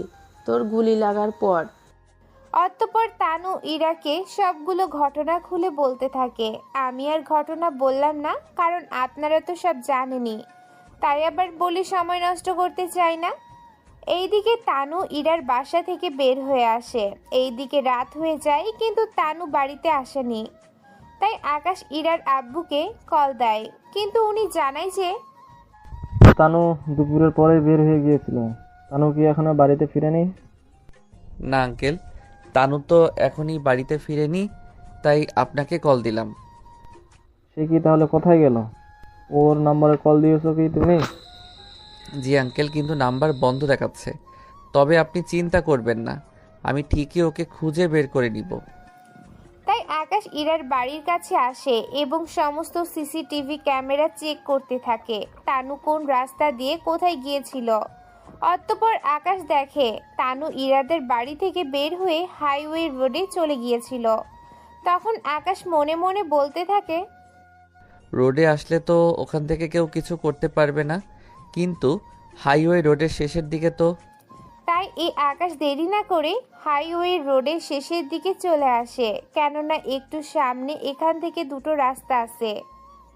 একটা আকাশদের বাড়ির দিকে আর একটা জঙ্গলের ভিতরে যায়। তাই আকাশ জঙ্গলের ভিতরে যেতে থাকে। ওখানে যেতে যেতে আকাশ অনেক কিছু খেয়াল করে। ওখানে তখনই আকাশের চোখে পড়ে একটা গাড়ির দিকে, কেননা গাড়িটা পুরোপুরি পুড়িয়ে গিয়েছে। কোনো কিছু বোঝা যাচ্ছে না এটা কার গাড়ি। অনেক কষ্টের পর আকাশ বুঝতে পারে এটা তানুর গাড়ি। আকাশ ভয় পেয়ে গাড়ির ড্রাইভিং সিটে গিয়ে দেখে কেউ আছে কি না, কিন্তু সব চেক করেও কাউকে পেল না। এদিকে রাতের অন্ধকার থাকায় আশেপাশে খুঁজেও কাউকে দেখা যাচ্ছে না। সেজন্য আকাশ গাড়ি থেকে লাইন নিয়ে আশেপাশে খুঁজতে থাকে। তখন আকাশ জঙ্গলের ভিতর একটা বাড়ি দেখতে পায়, তাও বাড়িটা অনেক ছোট। সেই জন্য আকাশ বন্দুক বের করে ধীরে ধীরে এগিয়ে যায়। ওখানে গিয়ে আকাশ দরজা খুলতেই তানুকে দেখতে পায়, কিন্তু তানুর তখন জ্ঞান ছিল না। অতঃপর আকাশ তানুর মুখের উপরে পানি ছিটিয়ে জ্ঞান ফিরায় আর বলে ওঠে, ছোট বোন আমার, তুই ঠিক আছিস তো? তোর কোনো কিছু হয়নি তো? ভাইয়া, তুই আমাকে এখান থেকে নিয়ে চল, না হলে ওরা আমাকে মেরে ফেলবে। বোন আমার, কাঁদিস না। দেখ, তোর ভাই চলে এসেছে। এখন এখান থেকে চল, কেউ আসার আগে। অতঃপর আকাশ তানুকে নিয়ে আসতে গেলে তানু হাঁটতে পারতেছে না শরীর দুর্বলের কারণে। তাই তানুকে কোলে নিয়ে পাহাড়ের রাস্তা দিয়ে উপরে আসে। তখন আকাশ বলে ওঠে, তানু, তুই কি গাড়ি চালিয়ে যেতে পারবি বাড়িতে? পারবো ভাইয়া, কিন্তু তুই এখানে কি করবি? আমি এখান থেকে দেখব তোকে কারা নিয়ে এসেছিল। তোকে একা যেতে দেওয়া যাবে না। দাঁড়া, একটু অপেক্ষা কর। 5 মিনিট পর দুইটা গাড়ি আসে। একটা করে আসিফ আসে, আরেকটা করে 4-5 জন লোক আসে। ওরা হচ্ছে আকাশের লোক। অতঃপর আকাশ বলে ওঠে, আসিফ, তুই এখানে অপেক্ষা করে লুকিয়ে থাক। ওই ঘরটার উপরে নজর রাখ, কে আসে ওখানে। এই বলে আকাশ তানুকে নিয়ে বেরিয়ে পড়ে। ওরা বাড়িতে এসে তানুকে নিয়ে ওর রুমে পাঠিয়ে দেয় আকাশ। আকাশ ওর মাকে বলে তানুর দেখাশোনা করার জন্য এবং ওকে খাইয়ে দেওয়ার জন্য। অতঃপর আকাশ বের হয়ে চলে যায় জঙ্গলে। ওখানে এসে আসিফের কাছে জানতে পারে এখন পর্যন্ত কেউ আসেনি এখানে। তাই আকাশ ওখানে থাকে এবং বাকিদের পাঠিয়ে দেয়। আকাশ ওই বাড়িটার উপর একাই নজর দিতে থাকে। কিছুক্ষণ পর ওই বাড়িতে কতগুলো লোক আসে। ওরা ওখানে তানুকে না দেখতে পেয়ে ওরা বুঝে গিয়েছে যে ওকে কেউ নিয়ে গেছে। তাই আকাশ ওখানে থাকা সবাইকে মেরে ফেলে এবং মারার পর ওদের কাছে আসে।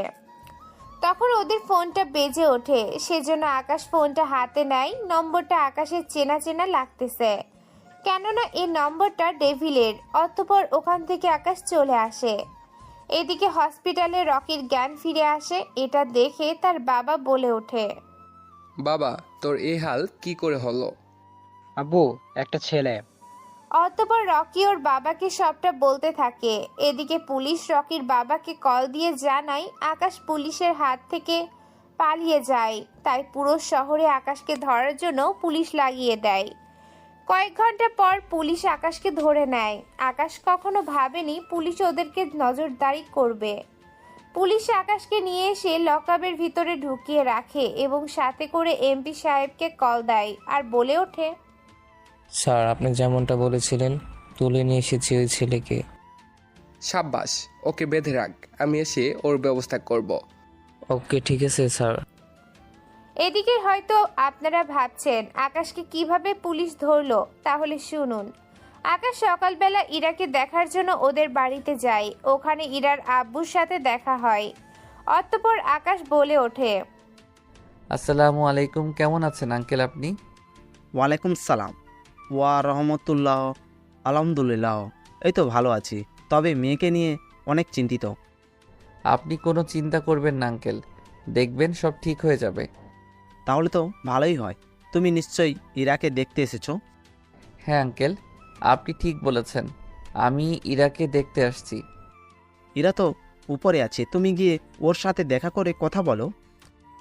আচ্ছা ঠিক আছে আঙ্কেল।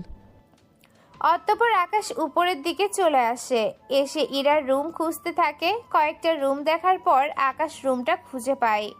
রুমটা যেই খুলতে যাবে আবারও একই কার্ড। ইরা একা একা জামা পরতে থাকে। তখনই আকাশ দেখে ফেলে। তবে ইরা এবার চেঁচায়নি।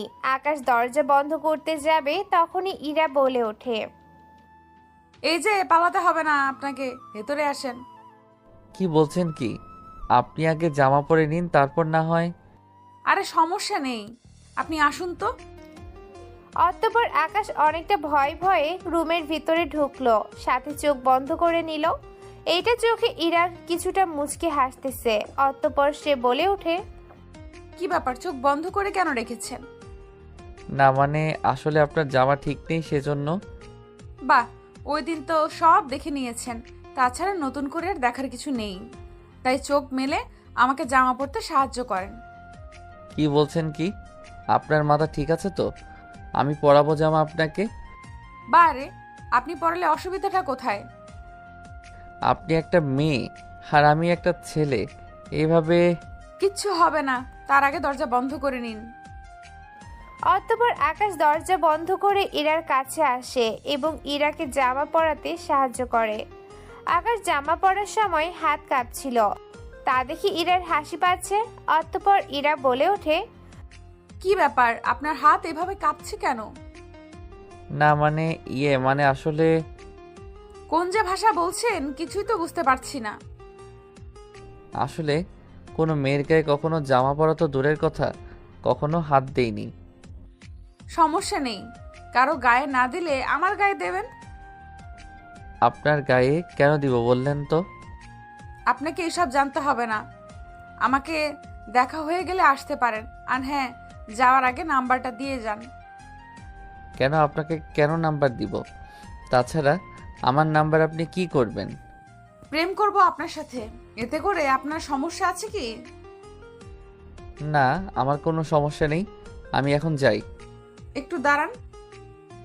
আকাশ ওখানে দাঁড়িয়ে থাকলে ইরা এসে আকাশকে জড়িয়ে ধরে, সাথে আকাশের ঠোঁটে ঠোঁট লাগিয়ে কিস করতে থাকে। কিছুক্ষণ পরে আকাশকে ছেড়ে দেয়। এইটা দেখে আকাশ মনে মনে বলে ওঠে, কি ব্যাপারটা কি? মেয়েটার মাথায় সমস্যা হলো নাকি? কোনো সমস্যা হয়নি, তবে এইটুকু মনে রাখবেন, আপনি অনেক আগে থেকেই আমার মনটা দখল করে নিয়েছেন। এই মনে অন্য কেউ আসতে পারবে না, এবং তুমিও তোমার মনে অন্য কাউকে আসতে দিতে পারবে না। তার মানে আমি ধরে নিব কি? হ্যাঁ, ঠিক ধরেছ। এখন তোমাকে কোনো কিছুই বলার প্রয়োজন নেই। 5 দিন পর আমার জন্মদিন। যদি উত্তর হ্যাঁ হয় তাহলে সবার সামনে। বুঝতে পেরেছি, যদি উত্তর না হয় এমন তাহলে আমি পৃথিবীর থেকে চিরবিদায়।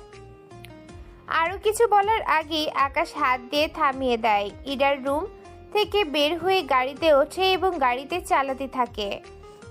তখন কিছু দূর যাওয়ার পর পুলিশ চেকপোস্টের পর আকাশকে গ্রেফতার করে।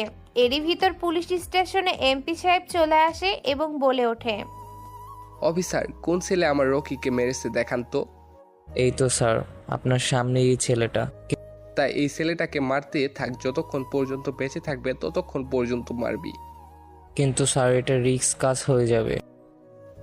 তাহলে আমি এখানে আসি কোন কারণে? তাহলে কোনো চিন্তা করবেন না স্যার, আপনার চোখের সামনে আমি ওকে মারবো। অতঃপর পুলিশ জেলার ভিতর আকাশের কাছে আসে। এতে আকাশের মাথাটা উপরের দিকে উঠালেই এমপি সাহেব আকাশের মুখটা দেখতে পারে এবং বলে ওঠে, বাহ বাহ, তুই কাকে ধরে নিয়ে আসছিস তা কি তুই জানিস? কি বললেন স্যার? কে এই ছেলে? আমি তো কিছুই বুঝতে পারছি না। না থাক, তোকে জানতে হবে না। তুই ওকে এমন মার মারবি যেন ও সারা জীবন মনে রাখে, সাথে করে ওকে অনেকগুলো কেসে ফাঁসিয়ে দিবি। তার চেয়ে গুরুত্বপূর্ণ কথা হলো ওকে ছাড়ানোর জন্য অনেক লোক আসতে পারে, তাই তাড়াতাড়ি করবি। কিন্তু করবেন না স্যার, আপনি শুধু আমার দিকটা একটু তাকাবেন, বাকিটা আমার উপর ছেড়ে দিন। তাড়াতাড়ি করে ওকে মেরে কোথাও ফেলে আসবি, যাতে করে ওর পরিচয়টা কেউ না জানে। কথাগুলো বলে রকির বাবা ওখান থেকে চলে যায়। উনি চলে যাওয়ার পরে পুলিশ স্টেশনে আকাশের আব্বু আসে।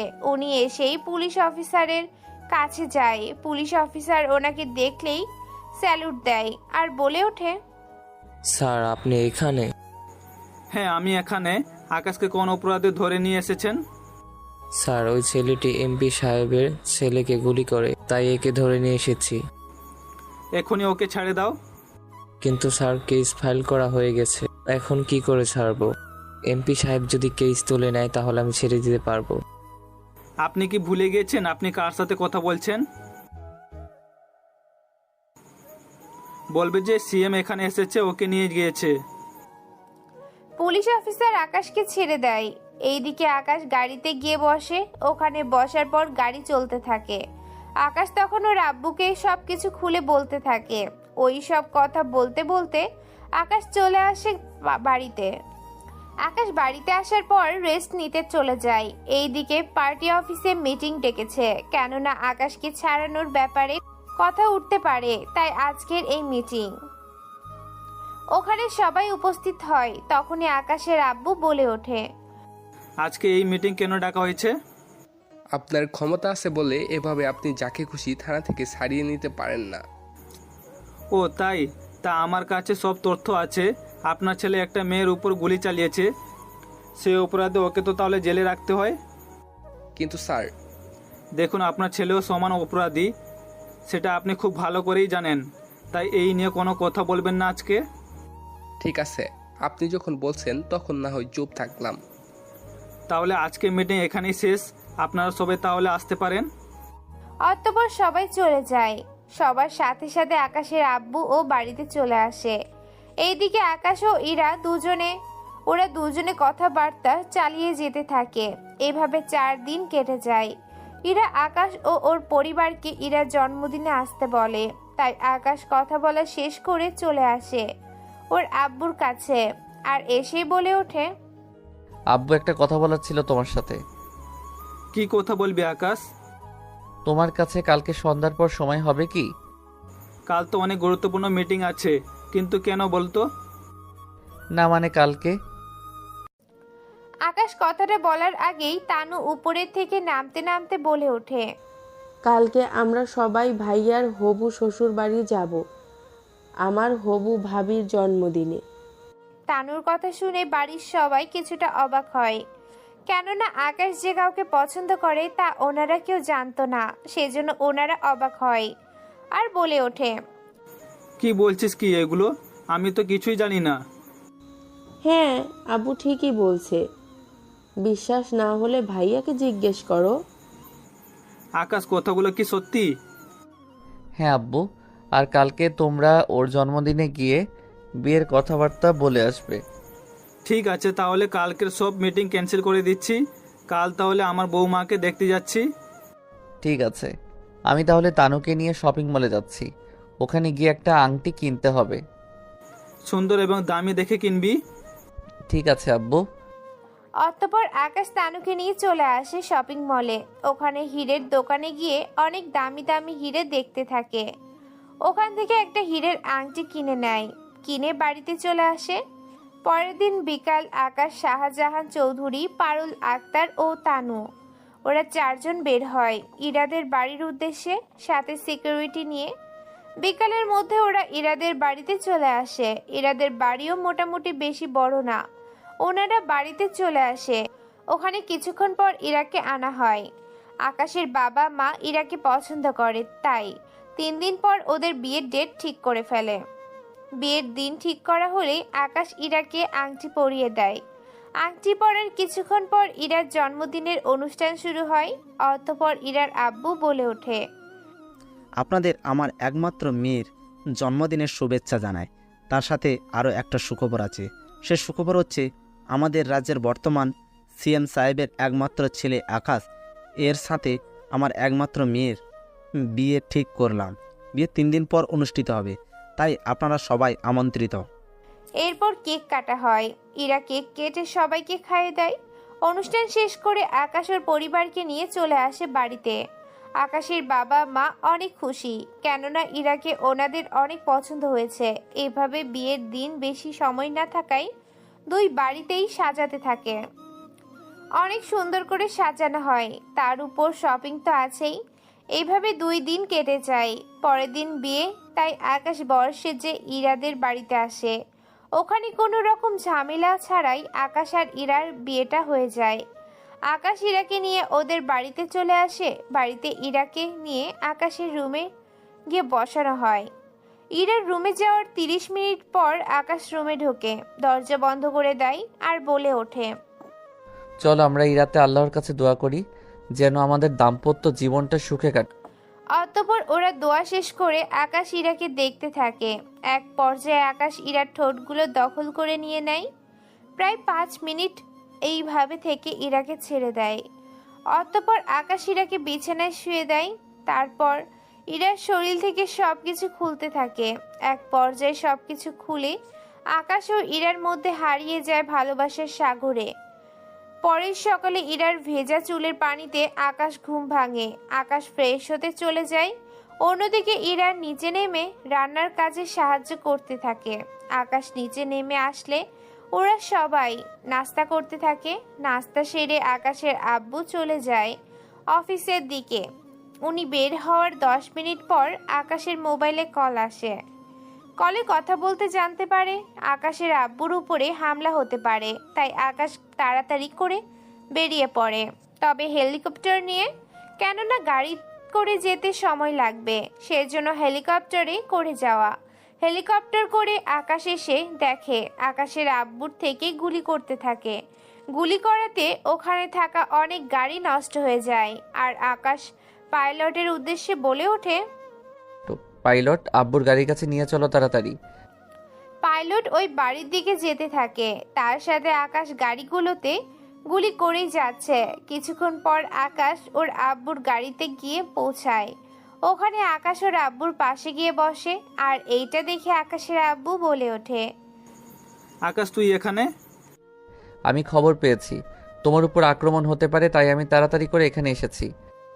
আমাকে কারা মারতে চাইবে? রকির বাবা এমপি সাহেব। কিন্তু কেন? আব্বু এই বিষয়ে পরে বলবো, এখন সময় কম, তোমাকে হেলিকপ্টারে পাঠিয়ে দিচ্ছি। তুমি অফিসে যত তাড়াতাড়ি পারো পৌঁছাও, কেননা ওখানে তুমি নিরাপদ থাকতে পারবে। এরপর অনেক কৌশলে আকাশ ওর আব্বুকে হেলিকপ্টারে উঠিয়ে দেয়।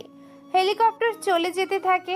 আকাশ গাড়ি থামিয়ে ওর বাকি 3 জন লোককে সাথে করে ওদের উপর আক্রমণ করতে থাকে। এখন হয়তো আপনারা ভাবছেন আকাশ তো সাথে করে কোনো লোক আনেনি, তাহলে এই লোকগুলো কারা? তাহলে শুনে রাখুন, গল্পের শুরুতে আমি বলেছিলাম আকাশ ওর আব্বুর সিকিউরিটির জন্য 3 জন লোক রাখে। এই হচ্ছে সেই লোকগুলো। আকাশ একের পর এক লোকদের মারতে থাকে। এইভাবে লড়াই করতে আকাশ এখানে থাকা সবাইকে মেরে ফেলে, কেননা এদের বাঁচিয়ে রেখে আকাশের কোনো লাভ হবে না। এরা মরে যাবে, তবুও কার হয়ে কাজ করে তা স্বীকার করবে না, তাই ওদের মেরে ফেলে। এইদিকে সিএম বেঁচে যাওয়াতে টেবিলে বাড়ি যায় আর বলে ওঠে, এই আকাশের এত বড় সাহস কি করে হয়? বারবার ওই ছেলে আমার লোকদের মেরে ফেলছে। কি আছে ওর মধ্যে যা আমি দেখতে পাচ্ছি না? এইদিকে আপনারা ভাবছেন ডেভিলের সাথে কি করে জড়িত, কিন্তু চিন্তা করবেন না, ঠিকই জানতে পারবেন সবকিছু। এইদিকে আকাশের আব্বু অফিসে আসাতে এমপি মোটেও খুশি হয়নি। শাহজাহান চৌধুরী অফিসে এসে এমপি সাহেবকে ওয়ার্নিং দিয়ে দেয়, যাতে করে ভবিষ্যতে এরকম কোনো কাজ যেন না করে থাকে। এইদিকে শাহজাহান চৌধুরী কথায় এমপি কিছুটা ভয় পায়।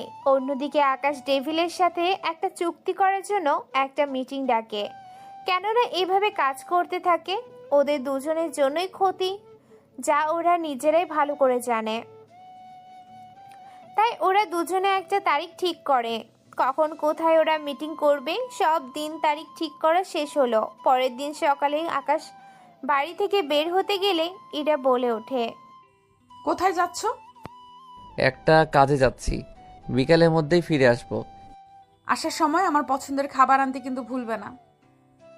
কি যে বলো না, তোমার পছন্দের খাবার আনতে আমি কি ভুলে যেতে পারি? অতঃপর ইরা আকাশের কাছে এসে আকাশের কপালে একটা চুমু দেয় আর বলে ওঠে, সাবধানে যাবে কিন্তু।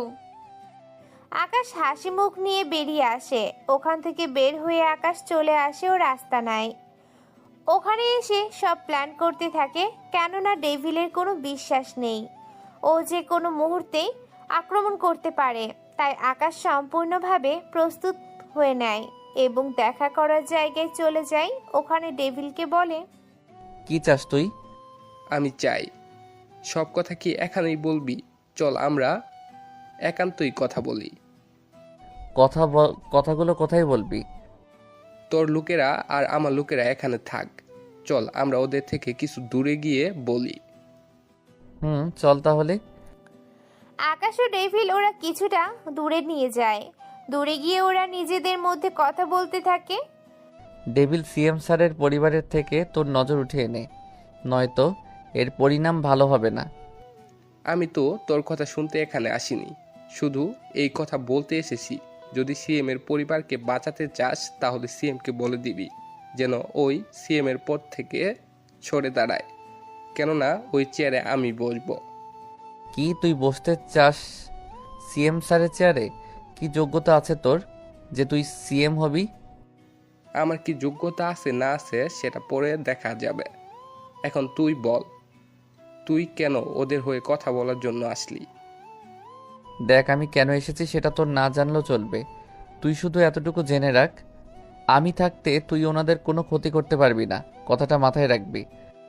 এইদিকে আকাশের কথা ডেভিল হাসি দেয়, কেননা ডেভিলের আসল পরিচয় আপনারা কিছুক্ষণ পরেই জানতে পারবেন। ওখানে ওরা শেষ করে চলে আসে। আকাশ মিটিং শেষ করে চলে আসে বাড়িতে, কেননা ওখানে কোনো রকম ঝামেলা ওদের দুজনের মধ্যে কেউ করেনি। বাড়িতে আস্তে আস্তে রাত হয়ে যায়। তাই আকাশ ওর আব্বুর কাছে যায় আর বলে ওঠে, আব্বু, তোমার সাথে তুমি আরও কিছু সিকিউরিটি বাড়িয়ে নাও। কেন আকাশ সিকিউরিটি বাড়াবে কেন? এর অনেক কারণ আছে। গতকাল তুমি দেখলে না কি হয়েছিল তোমার সাথে? আমার উপর এরকম হামলা হতেই পারে, সে নিয়ে তোকে এত টেনশন করতে হবে না। দেখো আব্বু, তুমি তোমার সিকিউরিটির জন্য কিছু সেনাবাহিনী তোমার সাথে রাখো। আচ্ছা ঠিক আছে, তুই যা বলবি তাই হবে। আকাশ ওর বাবাকে সবটা বুঝিয়ে দেয়, কেননা নয়তো ডেভিলের উপর কোনো ভরসা নেই। আকাশ পরের দিন রেডি হয়ে অফিসের দিকে যেতে থাকে। তখন রকি আকাশের পথ আটকে দাঁড়ায় আর বলে ওঠে, রকি, তুই এখানে? হ্যাঁ আমি। তুই আমাকে গুলি করে অনেক বড় অপরাধ করে ফেলেছিস। তোকে ওই বাঁচিয়ে রেখেছি, এটা তোর ভাগ্যের ব্যাপার, নয়তো তোর মতো লোককে মারতে আমার এক সেকেন্ডও ভাবতে হয় না। তুই তোর লেকচার বন্ধ কর। তুই মনে করেছিলিস তোর বাবা সিএম বলে আমি তোকে ছেড়ে দেব? যাক, তাহলে তুই জেনেই গিয়েছিস, কিন্তু তুই কি জানিস তোর বাবার আসল পরিচয়টা কি? মানে কি বলতে চাস তুই? আমি বলতে চাই, আন্ডারওয়ার্ল্ডের মাফিয়া ডেভিলকে কি তুই চিনিস? আমি চিনি না। তোর কথার ধরনে বোঝা যায় তুই চিনিস। তোর বাবার এমপি পদের থেকে ডেভিলে পদের পাওয়ার অনেক বেশি, তাই না? আমার কাছে সব তথ্য আছে। এইগুলো যদি কমিশনারের কাছে দেই তাহলে তোর বাবা জেলে যেতে কিন্তু সময় লাগবে না। ওই তুই কি আমাকে ভয় দেখাচ্ছিস? ভয় দেখাচ্ছি না, ওয়ার্নিং দিচ্ছি। গতকাল তোর বাবাকে দিলাম, আজকে তোকে।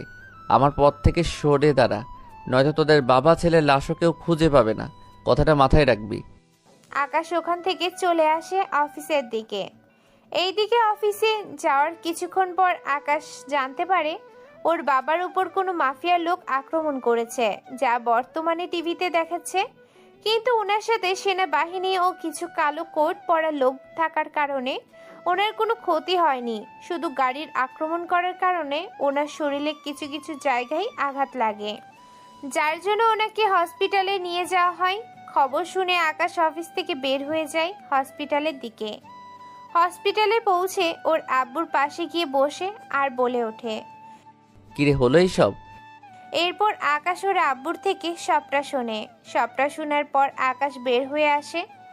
এরপর আকাশ ওর লোকদের বলে এমপি কোথায় আছে খোঁজ নেওয়ার জন্য, কেননা এমপিকে কিছুক্ষণ মারধর করলেই ওর শিক্ষা হবে। আকাশ ওর লোকদের মাধ্যমে জানতে পারে যে এমপি বিদেশ যাচ্ছে, তার আর কেন যাচ্ছে তা আকাশ খুব ভালো করেই জানে। তাই এমপি এয়ারপোর্টে যাওয়ার আগেই আকাশ ওর লোকদের দিয়ে এমপিকে উঠিয়ে নেয়। এমপিকে নিয়ে চলে আসে আকাশের দেয়া একটা ঠিকানায়, আর সেটা হলো নদীর পাড়ে। কেননা আকাশ ওনাকে ভালো হয়ে যাওয়ার জন্য সুযোগ দিতে চায়, তাই এখানে নিয়ে আসা। এমপিকে নিয়ে এসে আকাশের সামনে বসানো হলো। এইটা দেখে এমপি বলে ওঠে, তুই এখানে তোর বাবার উপর বদলা নেওয়ার জন্য এসেছিস, তাই না? ধরে নে তাই। তোকে কতবার বলেছি আমার পরিবারের উপর থেকে নিজের চোখ সরিয়ে নে, কিন্তু তুই তো আমার কোনো কথাই শুনবি না। তাই আজকে তোকে একটু কষ্ট না দিলে তো নয়, মিস্টার ডেভিল। আকাশের মুখে ডেভিল নামটা শুনে রকির বাবার মুখে চিন্তার ছাপ দেখতে পাওয়াতে যাচ্ছে, আর বলে ওঠে, কি বলছিস কি তুই? হ্যাঁ, আমি ঠিকই বলেছি। এই নিয়ে তোর ছেলের সাথেও কথা হয়েছে, কিন্তু তুই এখন আমাকে চিনতে পারিসনি। কে বলছে চিনতে পারিনি? তুই যা আমিও তা। যেমন আমি ডেভিল মাফিয়া, ঠিক তুইও মাফিয়া, শুধু তুই সমাজের মধ্যে সিএমের ছেলে আর আমি সমাজে এমপি। তোর কাছে যেমন কোনো প্রমাণ নেই আমি ডেভিল, তেমনি আমার কাছেও কোনো প্রমাণ নেই তুই মাফিয়া। যাক, সবটা যেহেতু বুঝতে পেরেছিস, তারপর কোন সাহসে তুই আমার বাবার উপর আক্রমণ করেছিস বল? কারণটা তুই ভালো করেই জানিস। আমি কোনো আক্রমণ করছি, কারণ আমার ওই চেয়ারটা চাই। তুই কি জানিস না এরপর আমি তোর কি হাল করতে পারি? মেরে ফেলবি, তাই তো? তাহলে জনগণ জানবে একজন এমপি মাফিয়ার হাতে খুন হয়েছে, এবং পরে আমার জায়গাটা আমার ছেলে এসে রাজত্ব করবে। ঠিক বলেছিস। তোকে এভাবে মারলে তোর আসল পরিচয় কখনো সামনে আসবে না, তাই তোকে ডেভিলের পরিচয় মারবো, যাতে করে সবাই তোর আসল পরিচয়টা জানতে পারে। এখন তুই আমার বাবাকে যতটা কষ্ট দিয়েছিস, ঠিক ততটা কষ্ট তোকে দিব আমি। এই তোমরা একে গাড়িতে বসাও এবং গাড়ি দিকে একে আঘাত করো। আমি এর ছেলেকে কল দিয়ে এখানে আসতে বলি। আকাশের কথা মতো ওরা গাড়ি নিয়ে আঘাত করতে থাকে। সেই সাথে আকাশ রকিকে কল দিয়ে এই কথাটা জানায়, কেননা রকি এখানে আসতে 30 মিনিট সময় লাগবে। এরই মধ্যে ওদের কথাটা শেষ হয়ে যাবে। গাড়ি দিয়ে আঘাত করা শেষ হলে আকাশ রকির বাবার কাছে যায় আর বলে ওঠে, এবার বোঝো কতটা কষ্ট আমার বাবা পেয়েছে তোর কারণে। তুই এখানে এভাবে থাক, তোর ছেলে এসে তোকে নিয়ে যাবে। এরপর থেকে যদি আমার পরিবারের দিকে তুই তাকাস, তাহলে বুঝতেই পারছিস কি হবে তোর জন্য। কথাটা মাথায় রাখিস। আকাশের লোকদের নিয়ে চলে যায়। ওরা যাওয়ার 15 মিনিট পর রকি আসে কিছু লোকজন নিয়ে। ওরা গাড়ির কাছে গিয়ে রকি ওর বাবাকে বের করে নেয়। গাড়ি থেকে বের করে হসপিটালের দিকে নিয়ে যায়। এতে করে টিভিতে নিউজ আসে, কোন মাফিয়া গ্যাং আসে এমপি সাহেবের উপর হামলা করে, ওনাকে মারার চেষ্টা করতে থাকে। এই খবর শুনে সিএম দেখার জন্য আসে। সিএম এই কারণেই আসে কেননা উনি এই ব্যাপারে এখন পর্যন্ত কিছুই জানেন না। রকি, তোমার বাবা এখন কেমন আছে? আঙ্কেল, বাবা এখন আইসিইউতে। আপনি কিছু জানেন না? আমি কি জানবো? কিছু না, ডক্টর বের হলেই জানতে পারবো। তাহলে আমি অপেক্ষা করতেছি। তোমার বাবার সাথে কথা বলে তারপর না হয় আমি এখান থেকে যাব। আচ্ছা আঙ্কেল। এইদিকে রকি ভাবতে থাকে, এত কিছু হয়ে যাওয়ার পরও সিএম দেখার জন্য এসেছে, তাই রকি একটু অবাক হয়।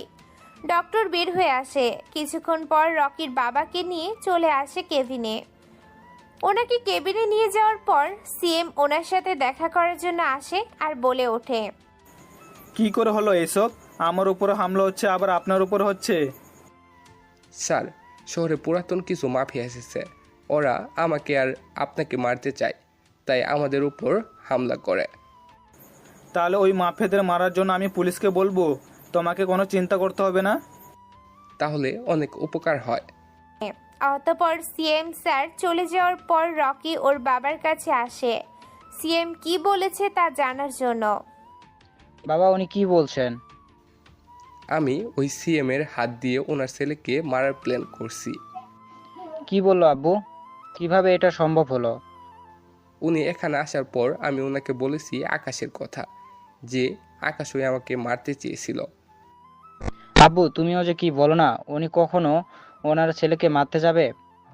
ওনার ছেলেকে না মারতে পারুক তাতে কি, কিন্তু একজন মাফিয়াকে তো মারতে পারবে। মাফিয়া কেউ আবার? আহারে, এই আকাশই হচ্ছে মাফিয়া জগতের কিং। তার মানে মাফিয়া জগতে কিং এর কথা বলতেছো তুমি? হ্যাঁ, ওই কিং। বাবা কি বলো এইসব? এই ছেলে কিভাবে মাফিয়া হতে পারে? তুই এখন চুপ থাক, তুই শুধু দেখে যা কি কি হতে চলছে। আমি ওনাকে বলছি মাফিয়া কিং ওনার এবং ওনার ছেলের উপর আক্রমণ করেছে, তাই এখন উনি বলছে যে উনি যত তাড়াতাড়ি সম্ভব এর বিরুদ্ধে অ্যাকশন নেবে। বাবা কি চালটাই না চালতে তুমি, এক ঢেলে এতগুলো পাখি। বাবার হাতে ছেলে খুন হয়ে যাবে। এইদিকে আকাশের আব্বু বাড়িতে চলে আসে, অন্যদিকে আকাশ ইরাকে নিয়ে হানিমুনে যাওয়ার জন্য বেরিয়ে পড়ে। যাওয়ার সময় আকাশ ওর আব্বুর সাথে বিদায় নিয়ে চলে আসে এয়ারপোর্টে। এয়ারপোর্টে যাওয়ার আগে আকাশ আসিফকে সবটা বুঝিয়ে দেয় কল দিয়ে। কয়েক ঘন্টা অপেক্ষা করার পর ওদের পাইলটের সময় চলে আসে। সেজন্য আকাশ ইরাকে নিয়ে প্লেনে বসে পড়ে। কয়েক ঘন্টা পর ওরা মালয়েশিয়ার চলে যায়। এয়ারপোর্ট থেকে বের হয়ে আকাশ ইরাকে নিয়ে চলে আসে হোটেলে আগে রুম বুক করা ছিল, যার জন্য কোনো সমস্যা হয়নি, নয়তো এখানে রুম পাওয়া অনেক কঠিন ব্যাপার হয়ে যেত।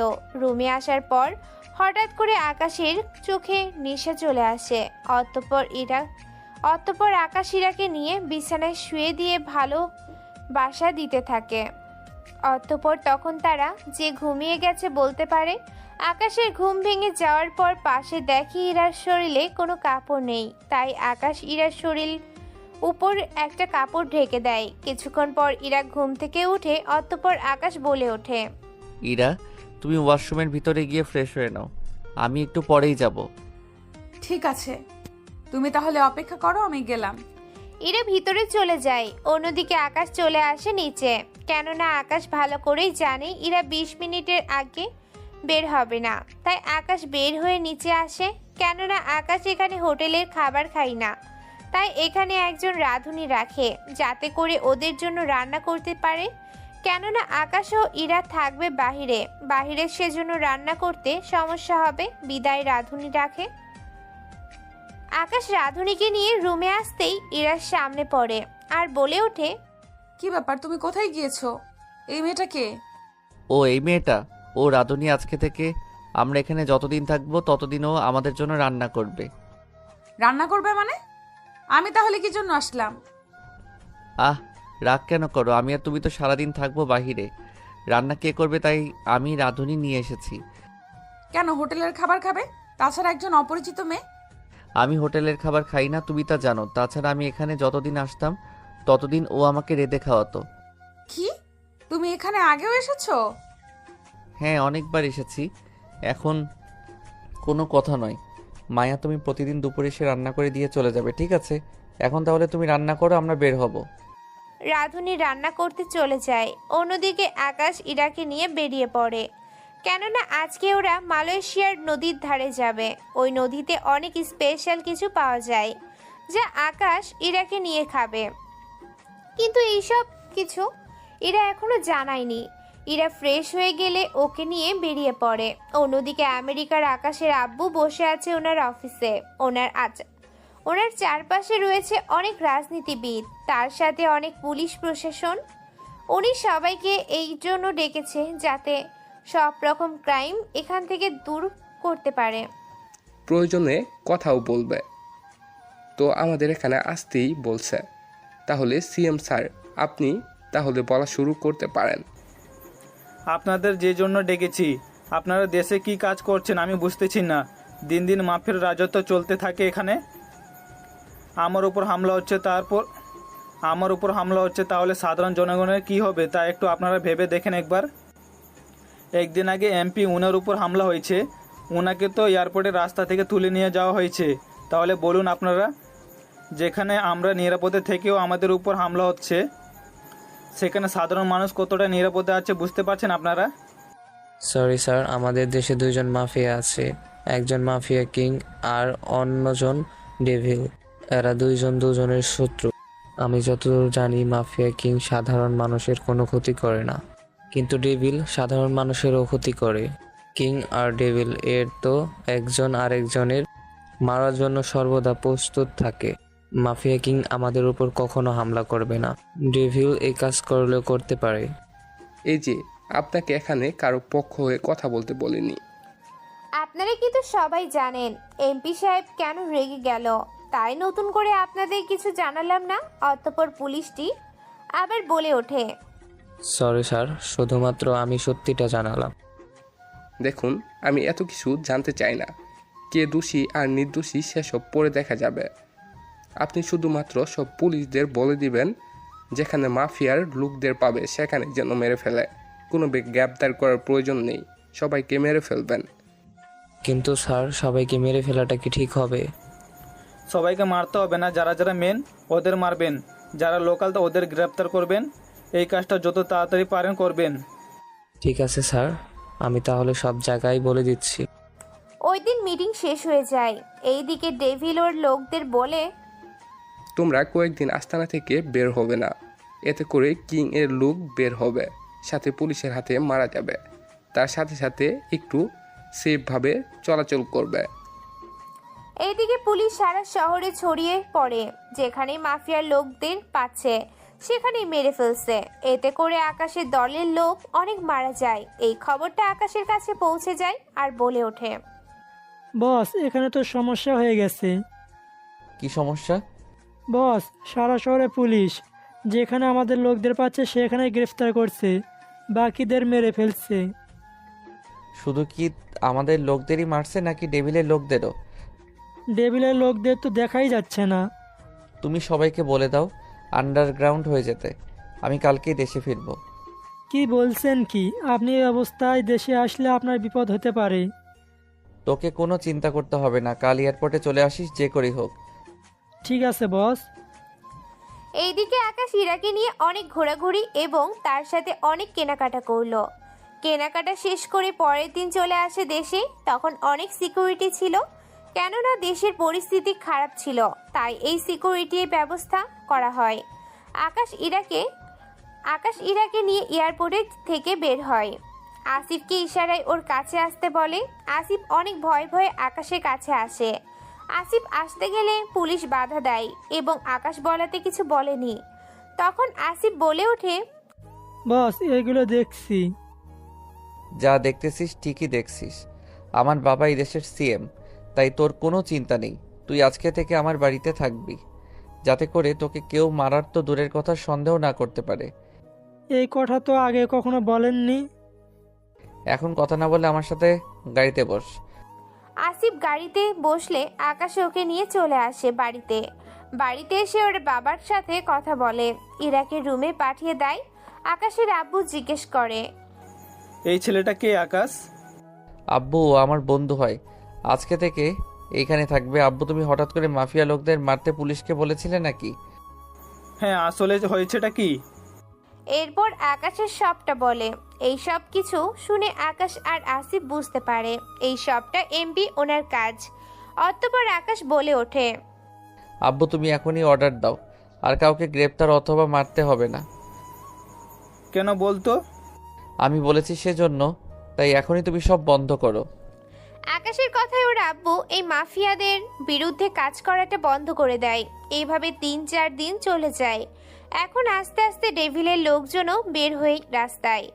ওরা রাস্তায় বের হলে আকাশ ওর আসিফ ও ওর বাকি লোকদের নিয়ে বের হয় এবং রকিও ওর লোকদের মেরে ফেলে। রকি মারা যাওয়ায় রকির বাবা এবার আকাশকে মারার জন্য চলে আসে।